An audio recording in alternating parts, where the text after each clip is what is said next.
It's 6:19. Let's head up to my hometown, Flagstaff. That is where Ian is this morning, continuing our 20 cities in 20 days. And you are in a great spot to catch the eclipse. Good for you, my friend. Good morning. Good morning. This is a place I remember as a child. This is the Clark Telescope, and Elena Lane is joining me to tell me about this really historic piece right here in the center of Lowell and the center of Flagstaff. Tell me about this famous telescope.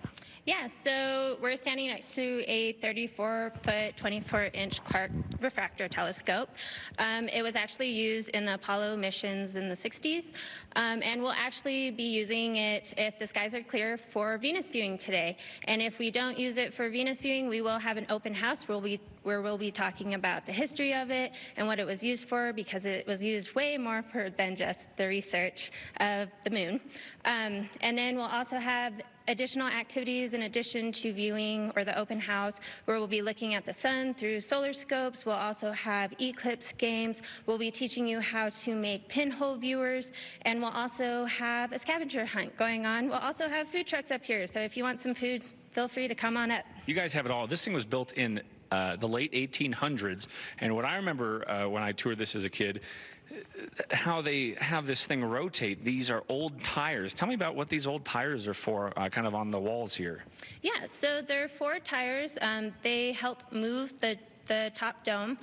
So a lot of times with telescope domes, you need to rotate the top to be able to point the telescope at different different stars, different planets, basically any deep sky object.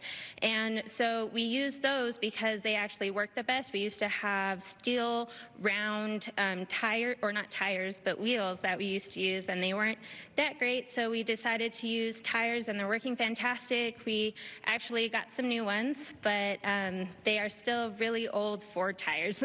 That's cool. What a great piece of history. If you haven't been down here, you got to check it out.